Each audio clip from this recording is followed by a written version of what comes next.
Choisis la vie. La Trinité miséricordieuse nous aide à passer de la faille à l'immensité de son amour.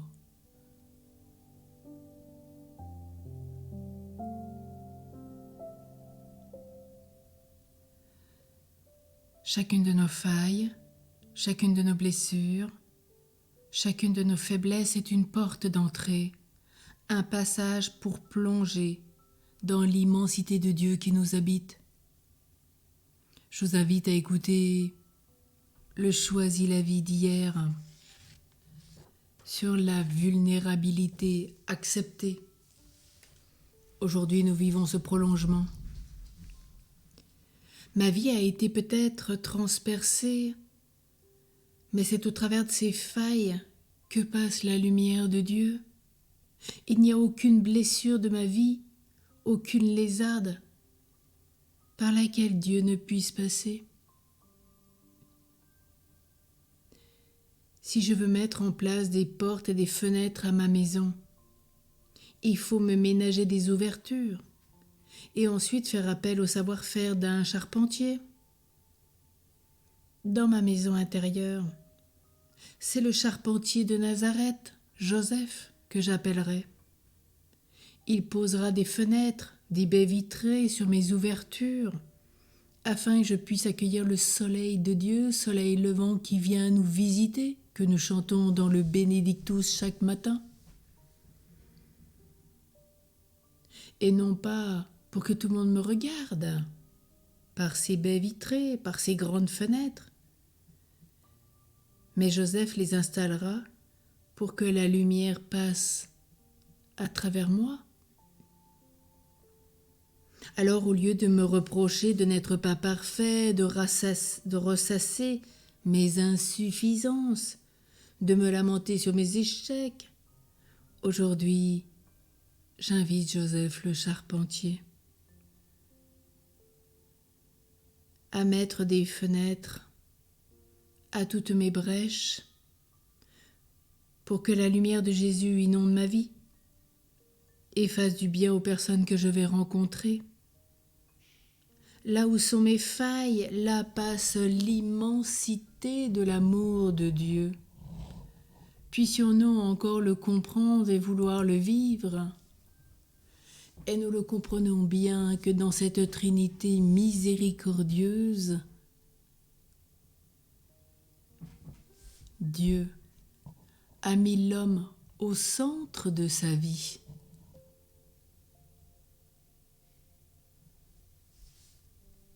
Oui, pour Dieu, l'homme est au centre. Mais en vue d'amener l'homme à faire de Dieu le centre de sa vie. Et Dieu choisit la voie du don, de la miséricorde inaltérable, de l'amour débordant offert par l'Esprit Saint. Et si nous regardons bien, l'homme est entouré de tous côtés par ce Dieu mis de côté, entre guillemets. Mis au côté, cela vous rappelle la Genèse. Nous marchons côte à côte avec Dieu. Et nous voyons bien que le Père qui est à droite, sur cette icône, il est plein d'amour. Le Père, il se penche sur l'homme, il le tient, le porte, prend soin de lui, il l'embrasse. C'est le Père prodigue de la célèbre parabole du Fils prodigue. Ou devrions-nous dire aussi du Père prodigue? Le 15. Jésus est au pied de l'homme. Il est le Fils de Dieu, il s'abaisse. Il prend notre condition d'homme. Rappelons-nous la lettre aux Philippiens, chapitre 2. Il s'abaisse et descend aussi bas que l'être humain le plus bas.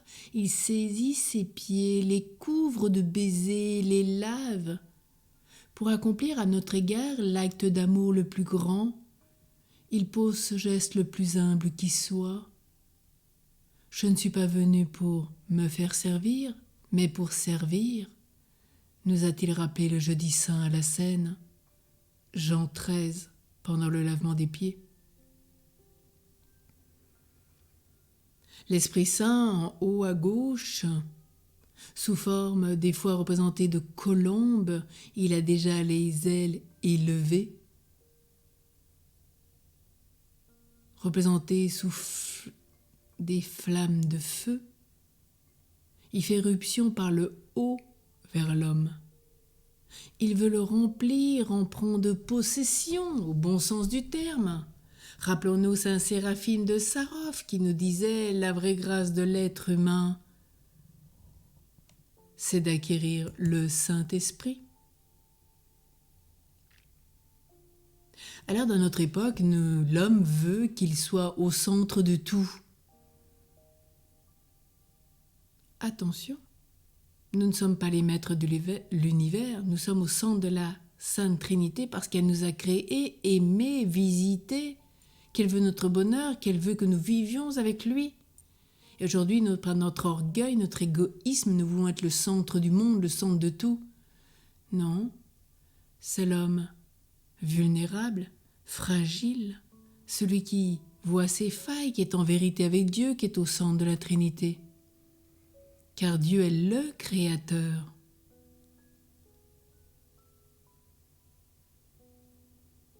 Oui, merci à la Sainte Trinité de prendre soin de chacun d'entre nous. Merci à la Sainte Trinité de nous avoir placés au centre de toute l'attention de Dieu, de son amour, de sa charité, de sa miséricorde. Et l'homme misérable est englobé dans l'amour de Dieu, il est englobé de sa miséricorde, de sa grâce, de tout.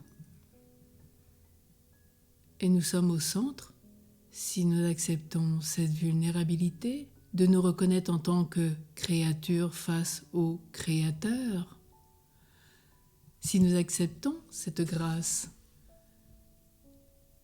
c'est déjà signe d'une grande maturité spirituelle. Alors cet homme au cœur de la Sainte Trinité, c'est nous ce matin. Si nous le voulons, nous pouvons l'être. Reconnaissons humblement en vérité ce que nous sommes. Laissons-nous toucher par ce Dieu si bienveillant, ému aux entrailles pour nous. L'amour circule en Dieu dans cette communion trinitaire. Elle circule au bénéfice de l'homme, à celui qui en exprime le désir. Qui ne souhaiterait pas être au cœur d'un tel échange ?